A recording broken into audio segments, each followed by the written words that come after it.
Halo semuanya, perkenalkan nama saya Marotomo Safilino Pais, Fakultas Ilmu Komputer, Program Studi Informatika, Mata Kuliah Interaksi Manusia dan Komputer tugas ke-6. Di sini saya akan menjelaskan tentang beberapa submateri. Yang pertama, definisi usability, atau derajat kemampuan sebuah perangkat lunak untuk membantu penggunanya menyelesaikan sebuah tugas. Tingkat produk dapat digunakan yang ditetapkan oleh user untuk mencapai tujuan secara efektif dan tingkat kepuasan dalam menggunakannya. Yang kedua, prinsip-prinsip usability. Prinsip usability adalah prinsip atau bakat, kemampuan, dan ketegasan yang dapat dipergunakan dalam pembelajaran, perusahaan, dan dalam diri manusia sendiri.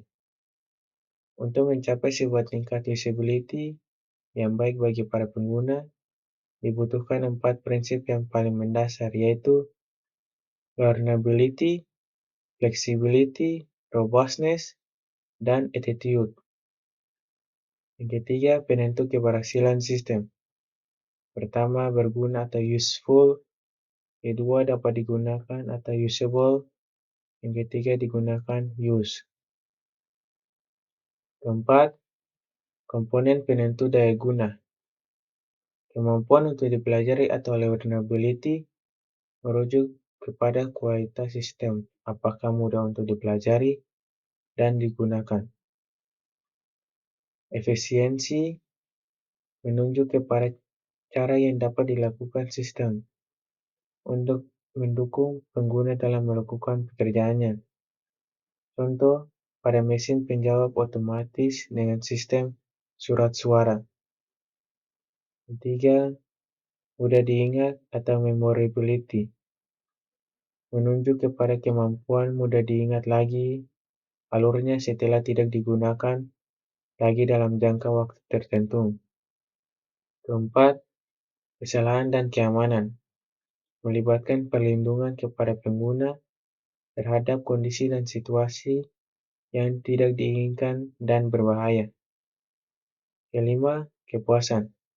Merujuk kepada suatu keadaan di mana pengguna merasa puas setelah menggunakan sistem tersebut karena kemudahan yang dimiliki oleh sistem.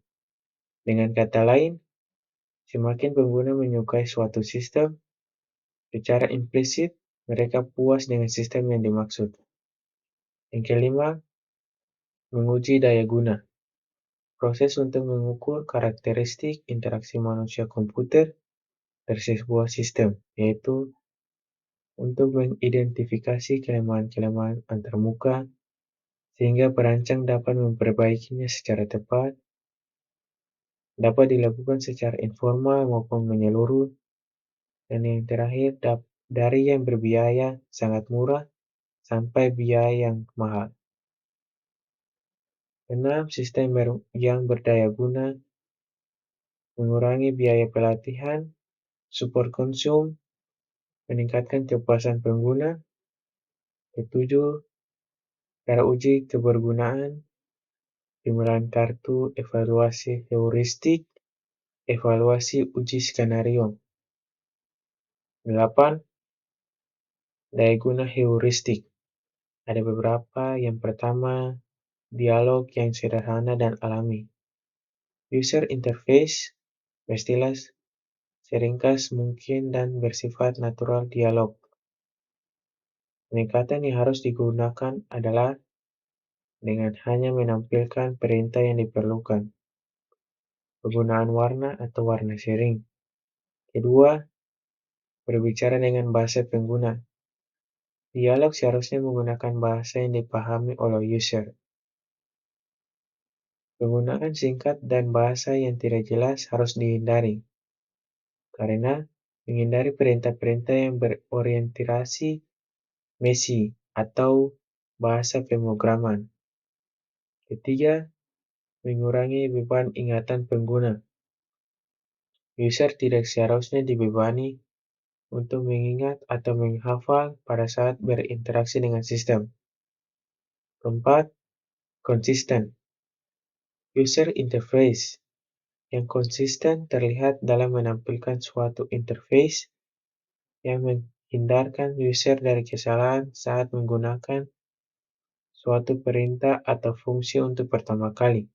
Kelima, sistem timbal balik.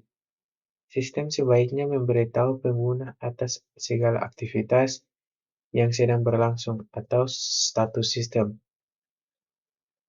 Sistem yang menunggu input dari pengguna, memproses input, menampilkan output, dan lain-lain. Keenam, jalan keluar yang jelas. Sistem harus dapat memberikan penjelasan tentang kondisi dan solusi untuk menghindar user terjebak dalam tampilan-tampilan yang tidak diinginkan saat berinteraksi dengan sistem. Ketujuh, jalan pintas. Berguna untuk membantu user agar dapat menggunakan berbagai fungsi dengan mudah.